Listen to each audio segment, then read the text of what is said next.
What's going on, guys? Welcome back to another episode of Game Time Discussions. My name is Cameron Selby here with Emery Cuzzy. Today, we're going to be showing some of the notable prospects for the upcoming 2025 NFL draft class now that we are completely past the draft process of this offseason. Right. And so we'll kind of talk about, the position groups that are really strong in this class versus this last class that we just had. It's a complete flip. We saw 14 offensive players go in a row in this last class, and we might see a defensive player go first overall. So that's, big difference in this class. But yeah, let's just jump into it. Of course, quarterbacks are first. Why not? Lots of guys on this list up here, but when you look through them, you don't really have I know everybody wants to say like there's a guy that's first overall, but there's really not. Any of these guys could end up being the number one quarterback taken in this year's class. That's the cool part about this class to me, is that I think it's really wide open. I know that there's some favorites, but if you look at the top three, you got Shedeur Sanders, Carson Beck, and Quinn Ewers. They were all plus 500 last week to be the first overall pick. So it's really open. If you look at Shedeur, his biggest knock is that he holds the ball too long. He has negative 77 rushing yards. And I know that sounds bad, but it's because sacks count as rushing yards in NCAA. And he goes backwards a lot because he holds the ball for 3+ seconds. Hurts his O-line type of thing. But he has the athleticism and some of that ability, the accuracy, to really put him as a number one option. But we need to see, he's not, it's not a bona fide like Caleb Williams was this last year, basically. Yeah. My biggest thing with Shedeur that I thought was strange was that when the, first overall odds came out for next year, he was even money versus the field to be the first pick. Yeah. And which is absolutely insane to me because I don't think he's shown enough to be like, oh yeah, he is a Caleb Williams, Trevor Lawrence-esque. Just pin him in right now. Whoever's got the first pick, he's going there. I don't see him as that. But also, in correlation to that, he's not even in the top 15 in current Heisman odds. Right. So it's like you don't really see, oh yeah, even money versus the field first overall pick. But you're not even close to being a favorite for the Heisman. Maybe that has to do with the team. But I just think that there's just different narratives for different communities in football. So some are the NFL community that are seeing upcoming prospects, and then a lot of the Heisman odds are more just popularity, college-centric players that they think this team is going to be, flirting with 10 wins. We don't view Colorado, while they'll improve and probably be bowl eligible, we don't see them making a jump to being a top 10 caliber team, top 15. Maybe it'll help that they're going to the Big 12 with OU and Texas moving away. Right. But yeah, it'll be interesting. Carson Beck is probably the prototypical guy that will rise. Georgia is going to be at the top. They'll be in the limelight every week. And then Quinn Ewers for the last couple of years has been a preseason top 10-esque pick. And last year, I remember him being, QB3-ish in a deep class. And then he just falls out of favor. And so he returns after an okay season. And so by default, because there's a huge, dip in terms of quarterback experience now, we saw, 5-6 year starters coming in this class. From now COVID you don't really years. have that. You have people that have a year under their belt, maybe a year and a half. Right. And Quinn has the most experience. So, well, there's a guy on this list that's not even started as a starter down there, Darius Nussmeier. He was behind Jaden Daniels this last year. But, going back to Carson Beck, he's the favorite to win the Heisman and a possible favorite to be the number one overall pick. It's more of a prototypical type of view on him. Quinn Ewers is also one of the higher Heisman options. He's been so inconsistent in his last 2 years. If he played the same way he did in the first half of the Alabama game, we wouldn't have questions about if he would probably be the number one guy if he could consistently do that. Moving on though, Jalen Milroe, talented athlete, but he has a lot of issues throwing the ball, holds onto the ball too long. His offensive line had more sacks than they should have, just because he puts them in bad situations, throwing off his back foot. But he is such a good athlete that, sometimes it makes it okay, or not makes it okay, but he makes the play okay. He's a good player, but we need to see more of him probably. Yeah, very good athlete. I think he relies, like you said, too much on being an athlete. I don't think he has any NFL refined skills right now. Right. But he has flashes because his deep ball is nice, and he can make a play out of nothing, which is something that you like to see. But you can't have that every single time. Like, one of the few knocks on Caleb Williams is that he forcefully extends plays too much, and so you don't always want to have to rely on the live or die play. You want to be able to complete those short throws, intermediate throws, and just stay in the pocket. And he doesn't really do that at all. So, I don't see us coming close to having 6 quarterbacks in the first round this year.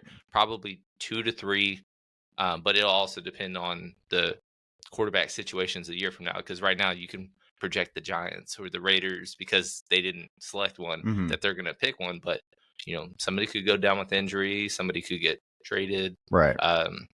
For example, Denver has the worst record, and then all of a sudden you have the first overall pick. Well, maybe I fall in love with this guy, a la Josh Rosen, Kyler Murray situation. So you just don't know.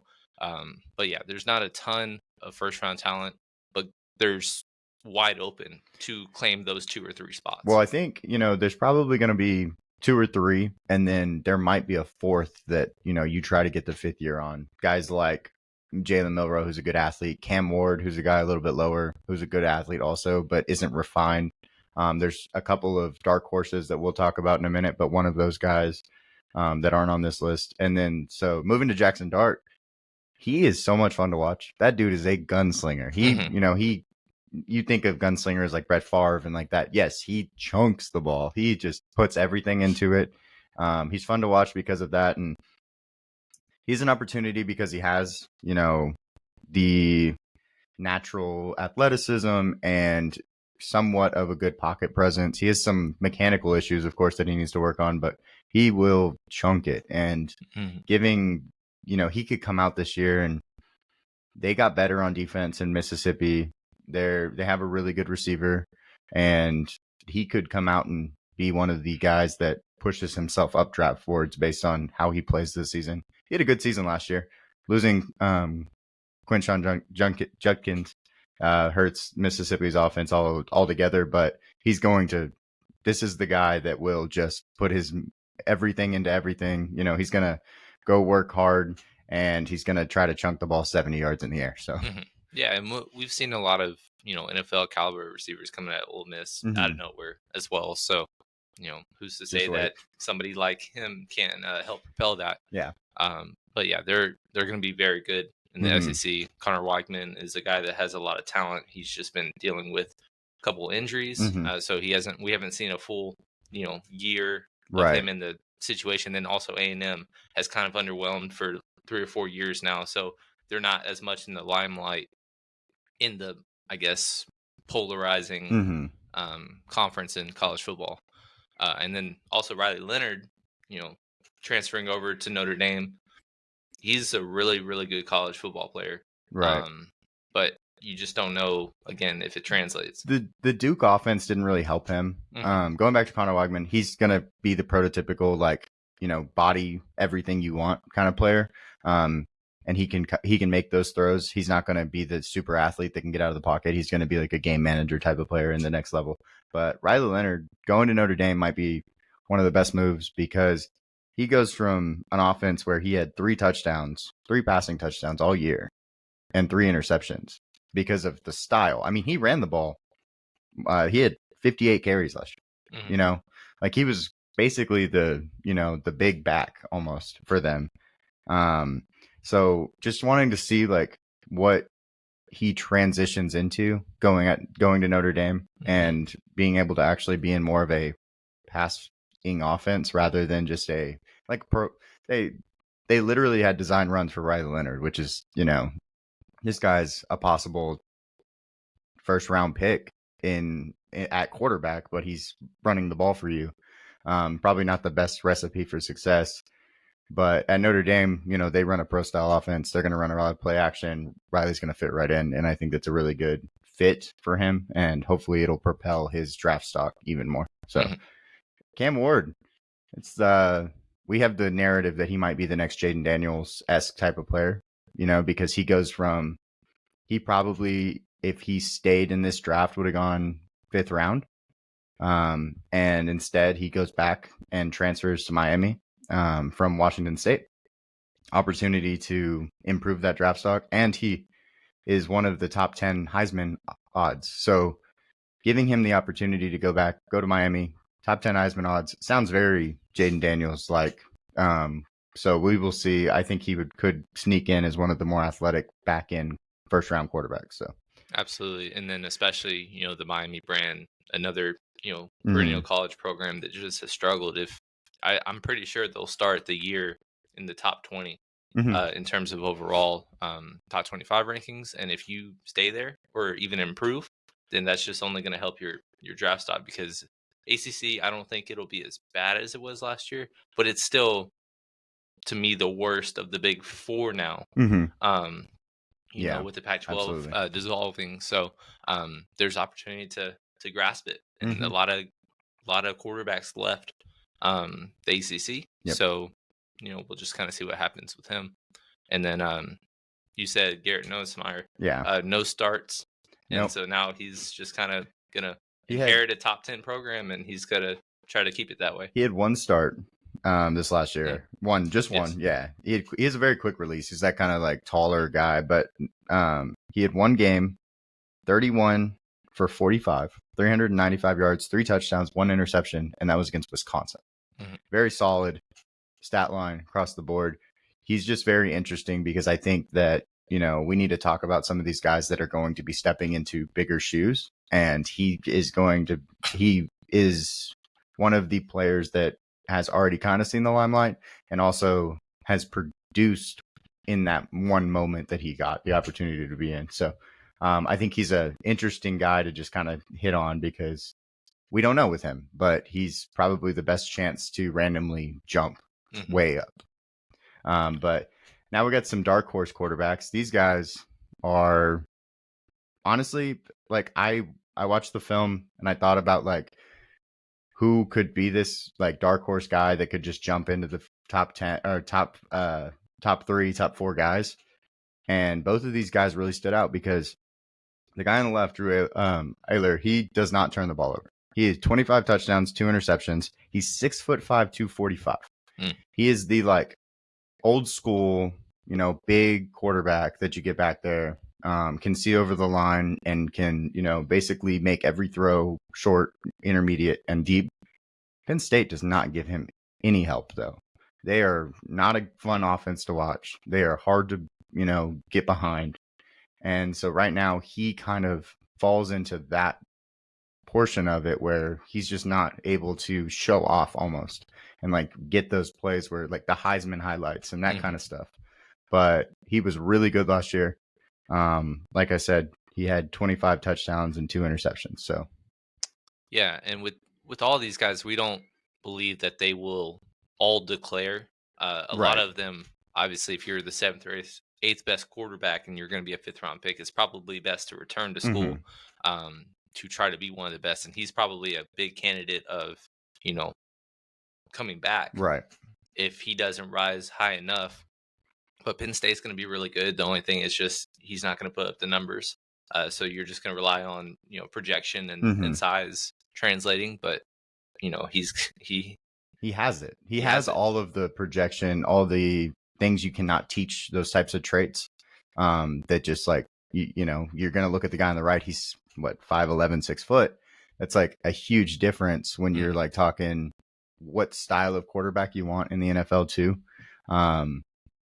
I know that, so we'll jump to Dillon Gabriel. He's moving from Oklahoma, where he was really impressive as a passer. Almost 70% completion percentage, 3,600 yards, 5-to-1 touchdown interception ratio. But with all that being said, he hasn't gotten the big, spotlight that I would have expected with those types of numbers and just being so consistent. Well, now he goes to Oregon, and Oregon has, just wait, we're going to talk about a bunch of good Oregon players on this list. 2 really good receivers, 2 really good tackles, a great coach, and a team that fits his style. I just don't see him not doing really well this year as like a player in college football, and I think that naturally will just bring him up as a draft prospect because he's going to be able to make all the throws first off. Yeah, he's going to be a public, popular quarterback, so to speak, because he's going to go to a high flying offense, put up a ton of numbers. He will probably be one of the 5 or 6 best candidates to win a Heisman, because Oregon's just going to put up so many points and he's going to lead the way. So I just don't know if he's an NFL prospect, right? And that's just kind of what we're going to have to prove. But we're seeing smaller and smaller quarterbacks getting away with it with today's game, and on top of that, you just need the opportunity. So if somebody's going to take a chance on you and you just run with it, then we're going to go ahead and go. I mean, we've seen Tua, Kyler, Jaden Daniels is tall but really rail thin, etc. in recent years, and so none of them have quote unquote busted. Right. They're fine and they're capable, but the only thing is just, can they stay healthy? We had the Tua concussion year where it's just scary, like one more he shouldn't be playing anymore, and you just wonder with smaller quarterbacks. Kyler Murray has dealt with injuries for 3 of the 4 years that he's been a starter. So we'll just kind of see how it goes with him, but he's going to a great situation to at least produce. Yeah, absolutely. But yeah, so we'll move on over to the running back class. Much stronger this year than the 2024 class, and there's probably going to be a couple guys as candidates to flirt with being first round picks. I look at way too early mocks, not for any kind of relevance other than just names that stick out. And a lot of times, skill players catch the eye of the common fan more. And, I saw a mock with 3 first-round running backs, 2 from the same school. So we're not even, going to even come close to projecting that, at least right now. But that just shows the respect that it has. Ollie Gordon, Doak Walker Award winner, returning to school. TreVeyon Henderson probably would have flirted with being RB1 in this class. Yeah. And he returned to school despite Quinshon Judkins was one of the leading nation leaders in rushing yards, transferring over to Ohio State. Taj Brooks puts up numbers. Devin Neal puts up numbers. Trevor Etienne, Georgia. Donovan Edwards, another one that returned to school. Yeah. Behind Blake Corum. Now he's got all the tools after they lost so much on the offensive side of the ball. So they're really going to lean heavily into him.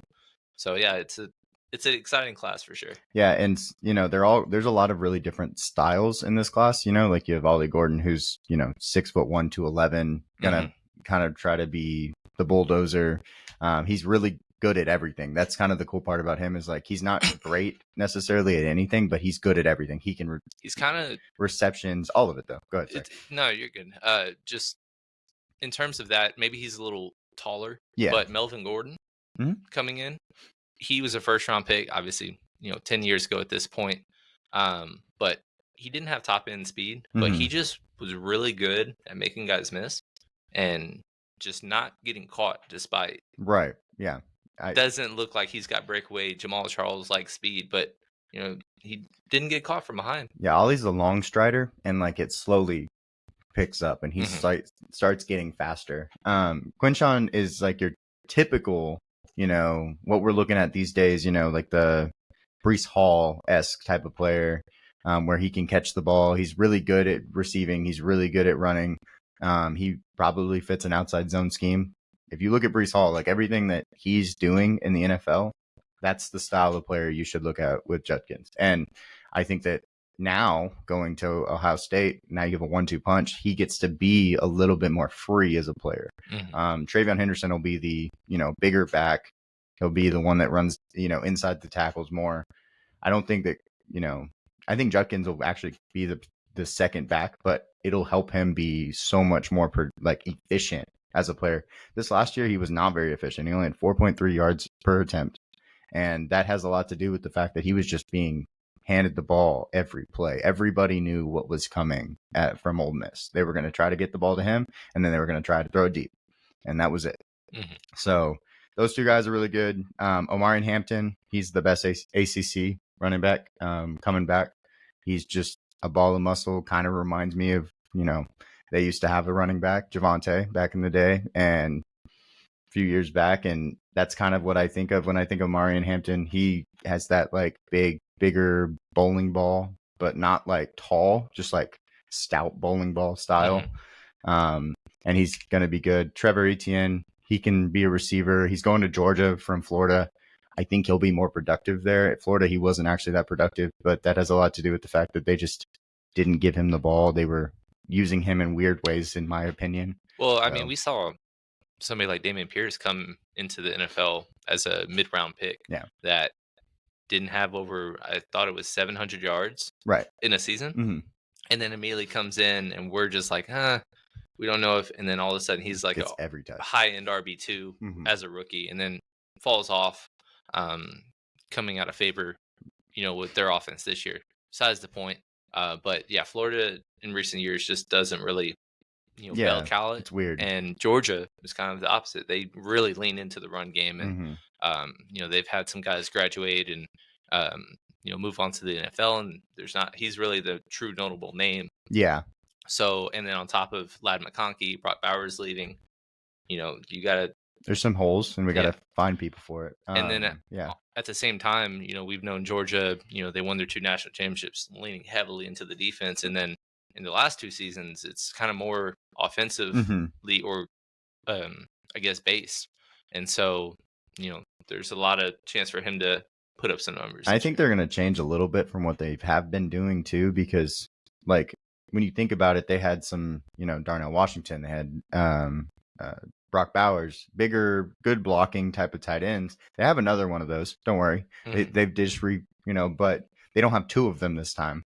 I think they're going to go a lot more shotgun. I think that we could see Trevor Etienne catching the ball to the backfield a lot, just because Carson Beck is a good enough athlete to get in and out of places, but a safety valve like Trevor Etienne, who is 5'9", 205 pounds, kind of fits that scat back style with really good balance.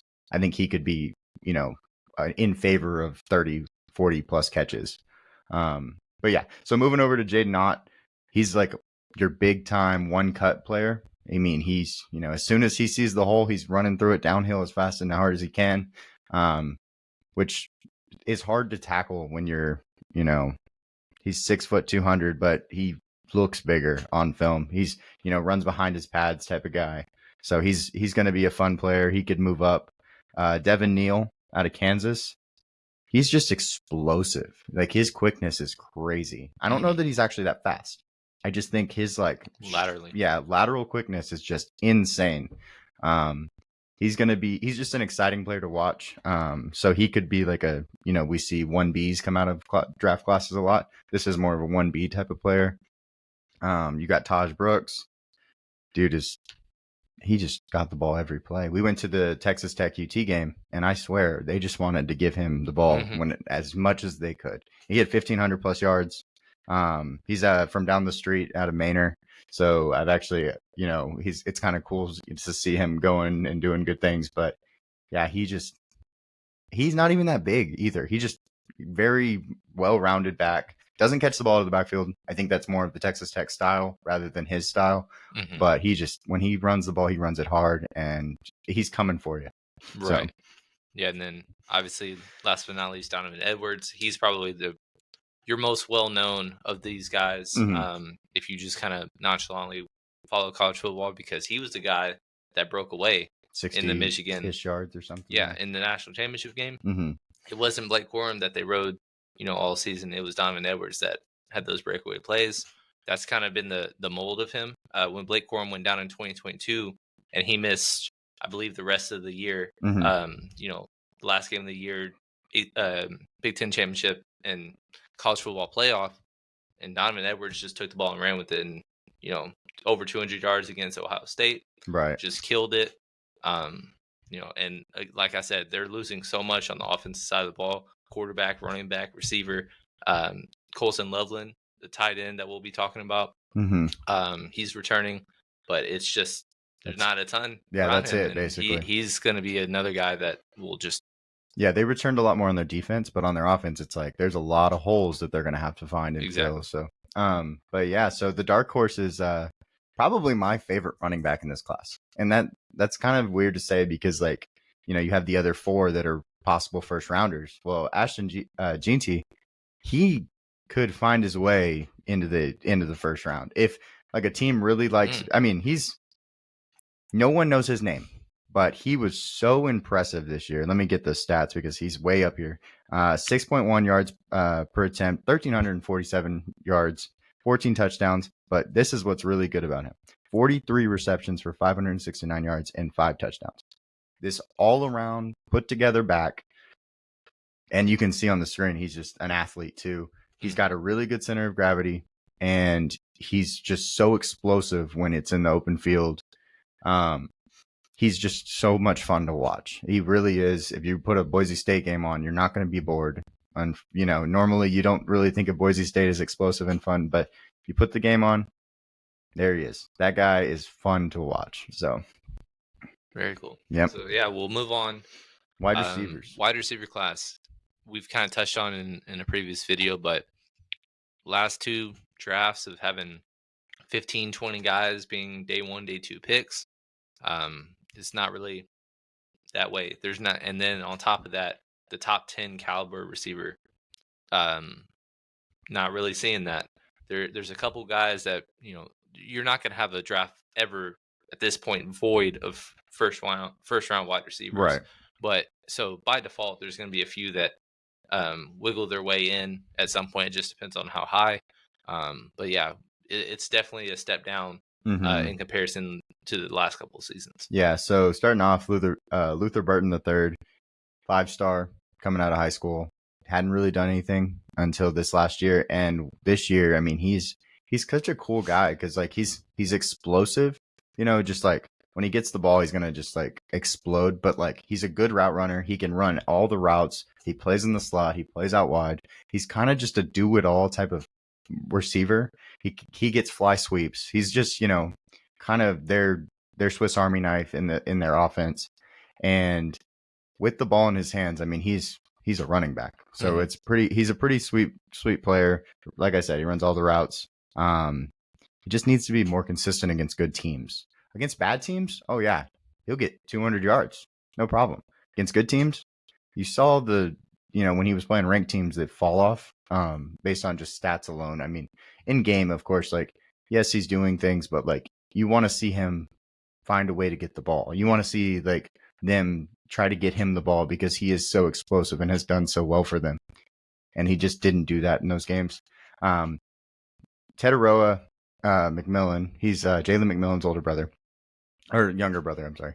And he is huge. He is 6'5", 205 pounds. And we don't necessarily see 6'5"ers all the time that can move the way he does. He actually really reminds me of Mike Evans and that style. And Mike Evans, I believe, went top 15. So we're kind of, it's actually a pretty close comparison to even Mike Evans coming out of college. He has just like these highlight catches, one-handers. He's the best red zone threat you can get basically in this class. He's an exciting player for sure. And then jumping over Emeka Egbuka, good athlete, but really where it comes down to is he is awesome at running routes, and he is going to play the slot. He's going to play out wide, and he's going to dice defenses up between 5 and 15 yards.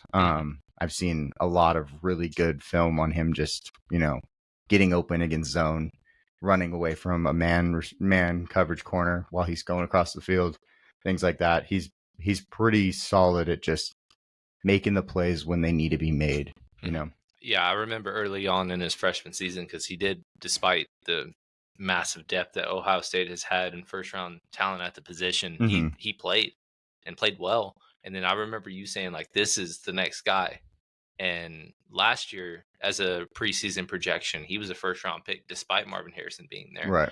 And then, has a fine season. He was dealing with some injuries. And so he didn't really solidify himself in a deep class as a first rounder. So he returns to school. I thought it was a smart decision because, like I said, void of first round talent. And he's a very well could be the guy that just falls to number one in this class. Yeah. Isaiah Bond moving over to Texas from Alabama, probably the best move he could have made, because now not only does he get a better quarterback for throwing the football, he gets someone that can actually throw a deep ball. And not that Jalen Milroe couldn't, it's that he was inconsistent at times. While Quinn was actually more consistent at throwing the deep ball than a 10-yard out. That's the problem with him. So, Isaiah Bond, very quick, athletic player, really good with the ball after the catch. And then he's a twitchy style wide receiver. So, he has good breaks, quick, that kind of thing. So, yeah, and not void of opportunity at all. I mean, you saw 3 pass catchers, and then in addition, a running back. Jonathan Brooks was the first running back off the board. Tavion Sanders, receiving tight end, and then Adonai Mitchell in the second round, and then Xavier Worthy in the first. So basically, clean slate with new guys coming into Texas. They have some really good 5-star guys that are true freshmen and sophomore that will probably get some decent playing time, but there's not another veteran. Yeah.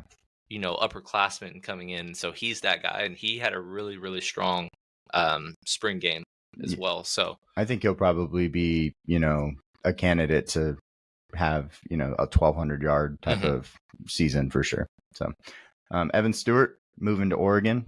He's one of the guys we talked about with Dylan Gabriel. He's leaving Texas A&M to go to Oregon.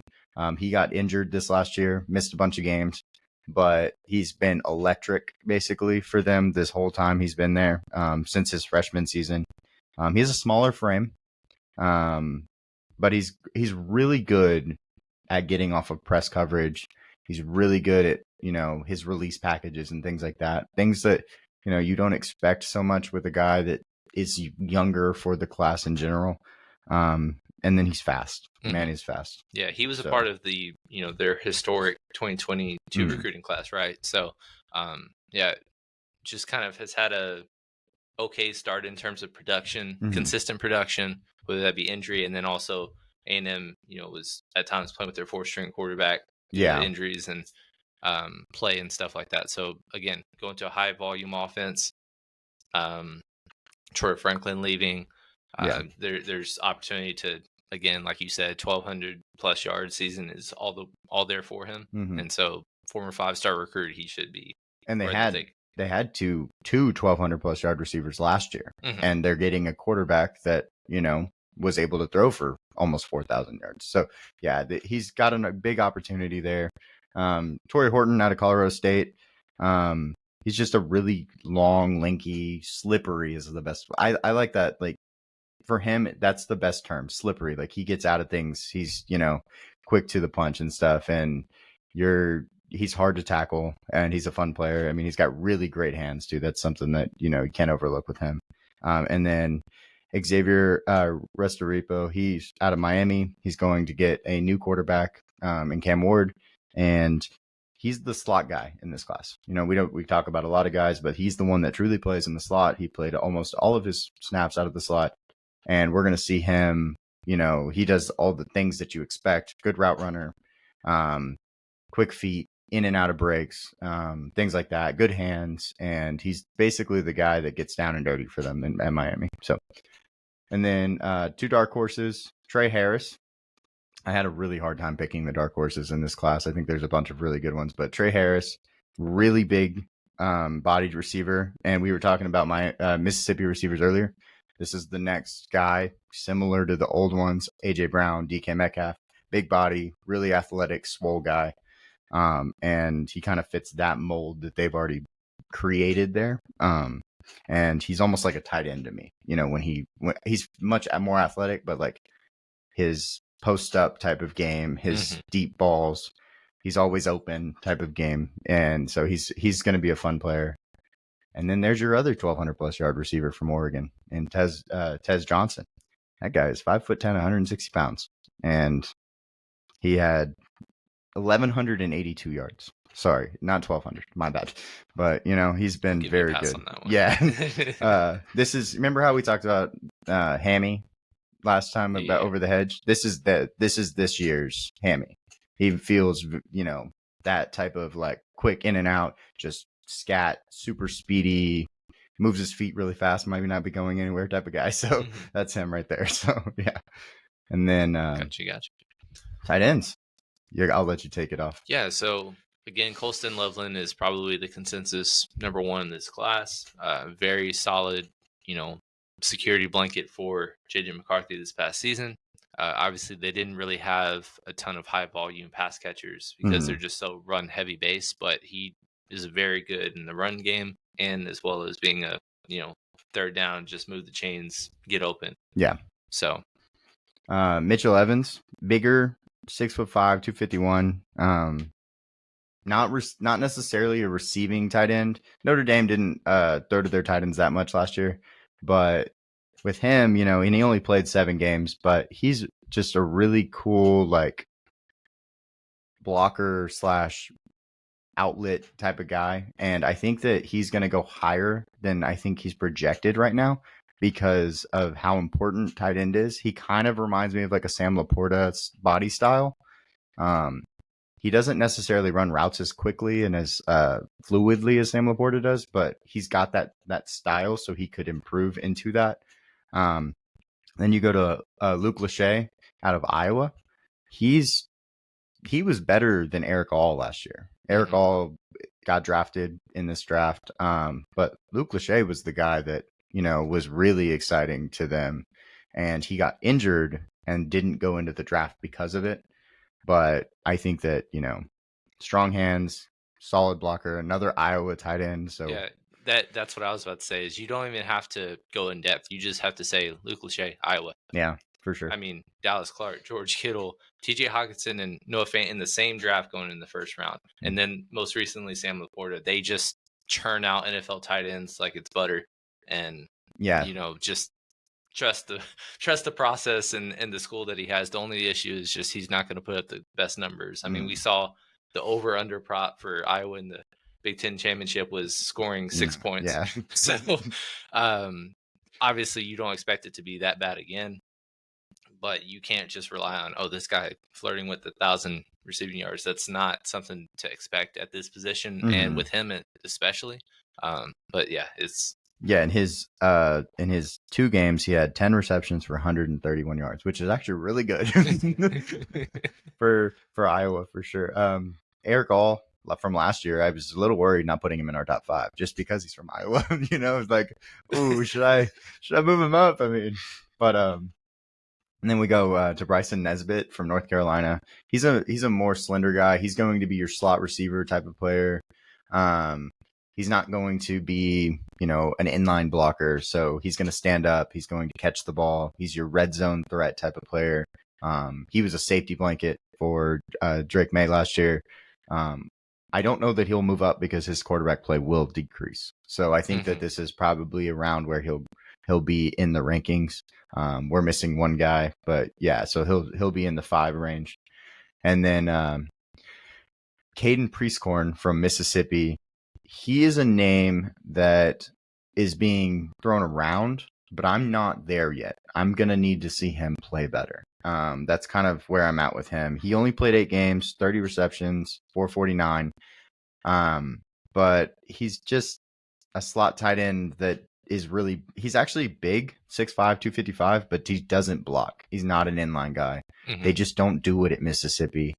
And so he's really hard for me to kind of evaluate when he's not doing what I expect him to do. And then on top of that, in recent years, early round tight ends that are just primarily receiving, we see more of a higher bust rate with those types of tight ends compared to this year. This year wasn't outside of Brock Bowers because he was in a league of his own. A lot of the tight ends were just not sexy names that didn't have great numbers, but a lot of them were very, very solid as blockers. So, Jatavion Sanders was the one true high name, just pure receiving, but he's not an awful blocker by any stretch either. But we've seen guys like OJ Howard and Kyle Pitts that just get highly vaulted up, Noah Fant, and then they just can't block. And then if they're banged up or not putting up numbers, then it's just they're falling out of favor really fast. Which Kyle Pitts, he's still the hope is still there, but then taking him over Jamar Chase is like an all-time L. Micah Parsons. Like that, we can look at that 2021 top 15, and he's not even close to the first 14 right now, outside of the quarterbacks. Drafted in that. Eternally, when I was trying to make a mock draft for that class, I wanted to put Micah Parsons at 4 because they needed an edge rusher so bad. But at the end of the day, we both put Kyle Pitts there because of the hype of it, more so than just like what we believe. We put Kyle Pitts there because of what everybody else believed. He probably would have been a top 15 player still, but it was like tight end at 4 is ridiculous. So yeah. But another tight end that we're gonna, hear a lot about this year that we haven't heard anything about. This is a guy that I think could be the number 2-3 tight end in this class, probably, is Oscar Delp out of Georgia. He's a very similar style to Brock Bowers, but not obviously the player that Brock Bowers was. He was more of the inline blocker, while Bowers was like, they always ran 2 tight ends at Georgia, but he was the inline blocker while Bowers was the gadget, do everything guy. This year, I think Oscar Delp kind of takes over that style, and he's a good pass catcher, first off. And then he's just going to be another Georgia tight end. He fits the bill. He'll probably be a top 3 round pick at the end of the day, and he'll help the team because of his style of play. So all around type of tight end right there. And then got the offensive tackles. Not as deep, for sure. That's part of the thing is like this tackle class is really top heavy, but not nearly as deep. And so we just need to make sure we understand that last year's class was just an anomaly of players. There were so many good players. So it's kind of a range if you want to just kind of rank them all between 23 and 24. I'm sorry, 24 and 25 now. Basically, Joe Alt is still probably number 1. And then you got a few that are in between that and then the next best in the 2024 class. And then after that, it's a lot the rest of 2024. Yeah. So, but yeah, starting off Will Campbell from LSU, since a true freshman. He's just really incredible size. Yeah, he has it all. He's prototypical left tackle. He had some difficulties with the best edge rushers from the last class, and that was, obviously these are the best ones, of course, for a reason. Dallas Turner, Jared Verse, they were kicking his butt. And so that was something that I watched and I was like, well, okay, I'm a little surprised by this, but whatever, I get it. These are the best, but he's going to have to kind of rail that in and make sure that he can block those types of players. His own teammate on the other side, Harold Perkins, is a really good edge rusher at times. Well, you need to get with him and make sure you can block those freakish athletes like the ones he was playing against. Kelvin Banks Jr., wide bodies, solid in the run game. He's going to, make it hard to get around type of player, and he's just a solid player. He's going to be top 10, just like Will Campbell. And then, like we said, there's the break of the 2024 and then the drop. So yeah, I'm fascinated with Kelvin Banks because, he stepped in as an early graduate to get there for his first pro day as a 5-star coming to Texas. And he was just like, how is this kid 17? Like, he was just massively sized and just already stout. And they just gave him the left tackle job from the jump. And he was just been good ever since. Very low pressure rate. The very interesting thing is now Texas is going to SEC. There could very well be 4 defensive linemen from the SEC just coming in this top 10. And so it'll be interesting. Like you said, Will Campbell, he's kind of either 1 or 2, but most people have him viewed as number 1 tackle. And you said he struggled against the best. Well, there's not really a ton of edge production coming out of the Big 12. Now you're in the SEC, where that's where it all comes from, essentially. So it's going to be very interesting to see, how his production translates. But he has all the tools to, like you said, stay as his top 10 preseason billing. Yeah, absolutely. And then on the opposite side, playing right tackle for LSU, you have Emory Jones, who is the more athletic style. But he's one thing I really love how he finishes blocks. He is a nasty finisher. He goes to the whistle. He's going for it, But he has a really tight base and stands too tall, and that makes his balance somewhat an issue. And when you're 6'6", 315, you have bad balance. Like you're toppling, like from, it's like a building falling. And so it's just one of those things where I'm like, okay, that's an issue, but I think that can be fixed. And at the end of the day, Emory Jones was a younger prospect. He could end up being, up there with Will Campbell and Kelvin Banks, and that wouldn't surprise me in the slightest. So, and then next off, let me try this. Jonah Savaianea. Pretty close. Pretty close. Oh, okay. Savai. I believe. Savaianea. Okay. Yeah. We'll have that down. Yeah, right. Yeah. Out of Arizona. He played a little bit interior and tackle. He played right tackle on the other side. They had Jordan Morgan, who went 25 to the Packers. But he's just a really athletic, wide-bodied player that, he's a run blocker, truly, more than anything. And that has a lot to do with the fact that, he could be the guy that moves from tackle to guard when we get to it next year. But at the same time, he's got really strong legs movement, and he never stops his feet when on contact. Like a lot of people, you talk about lungers and stuff like that. It's because they stop their feet. Well, he never stops his feet. He is always moving forward. So I really like him. I don't think he's in the same class as the other guys. He's probably a second rounder, but it's still early, So yeah, and then we'll cap it off. Another pair of bookend tackles, Josh Connerly Jr. and then Ajani Cornelius. So kind of give us a tidbit about both of them. Obviously, day 2 caliber picks. But yeah, pair of Oregon Ducks, adding to that Dylan Gabriel script that I was talking about earlier. But yeah, Ajani has a really good anchor.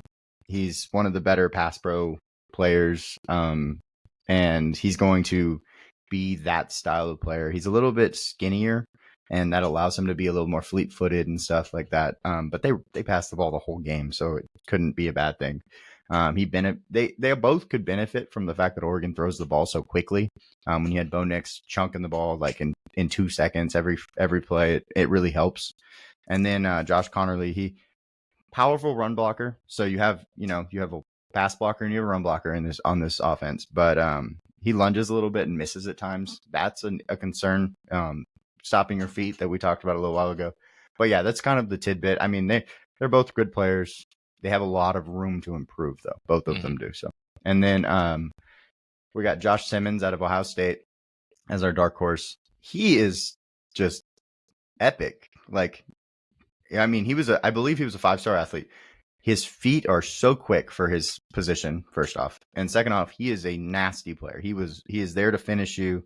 He wants to, end you basically. And he transferred from San Diego State a couple years ago. He's a great hand fighter. That was something that really stood out on film. He waits really well. He has very good patience. And when you tackle and you're on an island, you have to have patience for edge rushers. And when they throw their hands, that's when you try to, get your hands in there and stop their momentum. And he does a really good job of that. And a lot of times he pancakes players, but it's because he puts them off balance because he throws his hands so smartly that they never touch him and they're just falling on the ground basically. He's really good at that. He has elite athleticism, I believe that. And he's really good at displacing 3 techniques and down blocks, putting them across the guard and then moving up to the next level. Fits like an outside zone scheme. He's a little bit smaller, but he is a cool player to watch. So one of my dark horses for sure in this next class.